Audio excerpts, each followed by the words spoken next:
Is the law of cause and effect is applicable for everyone? Yes. If so, how anyone can achieve Siddha? So it says here, are you a Rinpoche? Wow, why do you ask? Well, that's what your profile says. Is that what you are? Are you a monk? Yes. You are? Okay. So let me ask you this. Yes. What are you seeking as a monk? Why do you think I'm seeking as a monk? Okay, then why are you a monk? Is there has to be always a reason? It doesn't have to be, but for you, is there? I think, if, cause and effect is applicable for everyone, so everyone is changed by the cause and effect, so where's the Siddha? Why do you care about why do you care about Siddhahood? What relevance does that have? No, Siddha meaning accomplishment, right? No, Siddha has nothing to do with accomplishment. I mean, do you know what a Siddha is? In the Sanskrit word, Siddha means great accomplishment. No, a Siddha is an avatar, an enlightened being. No, Siddha, in a word, literally, Siddha means achievement of great accomplishment. Yeah, I don't know of any other meanings, and perhaps you're right. Perhaps there is a meaning that says it means accomplishment, but there certainly is the meaning which is avatar or enlightened being. But I guess my point is, it doesn't even matter. But I became interested by your profile in that you're a Rinpoche, and you're absolutely correct in that all things have a cause and effect, and that there is no effect without a preceding cause. But you sort of shied away from the question. I'm curious, what is it, if anything, that you're trying to attain through Buddhahood, or through your path of Buddhism? Well, according to Buddhism, I know according to Buddhism, but what I'm talking according to you, is there anything that you're particularly looking to achieve? Well, that's what I'm asking you the question. So what I'm trying to achieve is the cause and effect is applicable for everyone? If so, it is. Yes. How even after you achieve Siddha, and even after you realize the truth, there will be a cause and effect for you? Well, it doesn't matter anymore. Because a person who realizes if a person who realizes the truth is free of himself. So there's no cause and effect. So you said there's cause and effect applicable for everyone. Yes, but you are now turning cause and effect into a concept. It is much more. You're turning it into a cause and effect. Absolutely is applicable to everyone.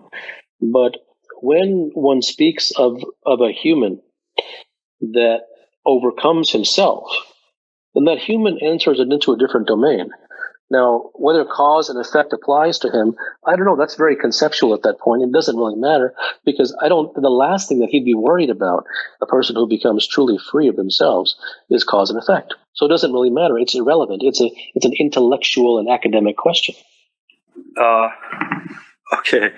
So I don't mean to be argumentative here. I just would like to clarify. Cause and effect means if you plant an apple seed, then you will have an apple and growing from there. If you put your hand in a fire will burn your hand. So these are the cause and effect.